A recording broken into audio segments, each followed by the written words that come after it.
Bench हमआहंगी से काम करेगा। फारूक सत्तार ने कहा कि इंतखाबात के बाद जो हुकूमत बनेगी और जो मसाइल होंगे उनके हल के लिए मुश्तरका हिकमत अमली और चार्टर तैयार करने पर इत्तफाक हुआ है। सियासी मैदान में नई सफबंदी हो गई है, पुराने दोस्त फिर आ मिले हैं। आपको बता रहे हैं MQM और मुस्लिम लीग नून के दरमियान दोनों जमातों का मिलकर इंतखाबात में हिस्सा लेने का तय पाया है। सिंध के सियासी महाज पर नून लीग ने एक बड़ा पत्ता फेंक दिया है। MQM और नून लीग मिलकर 8 फरवरी के इंतखाबात में हिस्सा लेंगे। फारूक सत्तार की जानिब से कहा गया कि इंतखाबात के बाद जो हुकूमत बनेगी और जो मसाइल होंगे उनके हल के लिए मुश्तरका हिकमत अमली और चार्टर तैयार करने पर इत्तफाक हुआ है। बड़ी खबर है ये। मुस्लिम लीग नून और MQM के रहनुमाओं की मीडिया से गुफ्तगू जारी थी। उन्होंने ऐलान किया कि 8 फरवरी के इंतखाबात में मिलकर हिस्सा लिया जाएगा। दोनों पार्टियों के दरमियान दूसरी पार्टियों के साथ भी बातचीत के दरवाजे खुले रहेंगे। दोनों जमातों में एक लार्जर बेंच मिलकर हमआहंगी से काम करेगा।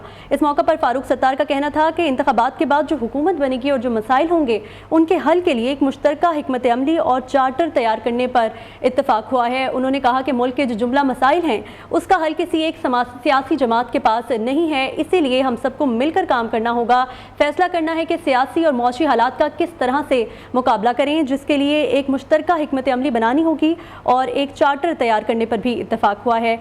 बड़ी खबर आई है, मुस्लिम लीग नून और MQM के रहनुमाओं का गठजोड़ सामने आ गया है। ये तय पाया है कि 8 फरवरी के इंतखाबात में मिलकर हिस्सा लिया जाएगा। पुराने दोस्त फिर आ मिले हैं। दोनों पार्टियों के दरमियान और दूसरी पार्टियों के साथ भी बातचीत का सिलसिला जो है उसको जारी रखा जाएगा। दोनों जमातों में एक लार्जर बेंच होगा जो हमआहंगी से काम करेगा और इंतखाबात के बाद जो हुकूमत बनेगी और जो मसाइल होंगे उनके हल के लिए एक मुश्तरका हिकमत अमली तैयार की जाएगी और एक चार्टर तैयार करने पर भी इत्तफाक हुआ है।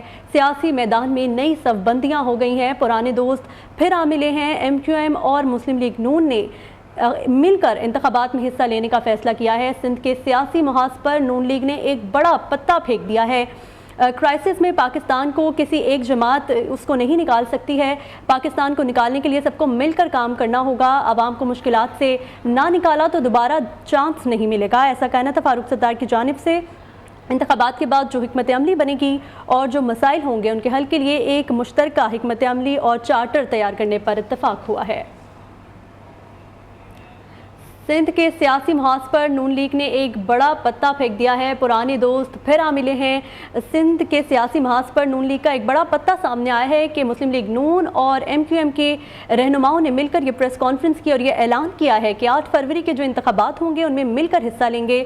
दोनों पार्टियों के दरमियान और दूसरी पार्टियों के साथ भी बातचीत जो है वो जारी रहेगी। दोनों जमातों में एक लार्जर बेंच होगा जो मिलकर हमआहंगी से काम करेगा। इस मौके पर उन्होंने ये ऐलान किया कि इंतखाबात के बाद जो भी हुकूमत बनेगी और जो मुल्की मसाइल होंगे उनके हल के लिए एक मुश्तरका हिकमत अमली बनाई जाएगी और एक चार्टर भी तैयार करने पर इत्तफाक हुआ है। उनकी जानिब से ये कहा गया कि बड़ी सियासी जमातों को बड़े फैसले करना होंगे। मुल्क के जो हालात हैं, मुल्क के जो मसाइल हैं उसका हल किसी एक सियासी जमात के पास नहीं है, इसीलिए तमाम सियासी जमातों को मिलकर काम करना होगा। 2013 में कराची की 20 में से 17 नशिस्तें जो थीं वो MQM ने जीती थी, ऐसा कहना था मुस्तफ़ा कमाल का। और इस मौके पर भी कहा गया कि 2013 की जो पोजीशन है उस पर हम वापस आ जाएंगे, जिसके लिए मुस्लिम लीग नून और MQM के रहनुमाओं ने मिलकर ये प्रेस कॉन्फ्रेंस की और ऐलान किया कि इंतखाबात में मिलकर हिस्सा लिया जाएगा। दोनों पार्टियों के दरमियान और दूसरी पार्टियों के साथ भी बातचीत के दरवाजे खुले रखे जाएंगे।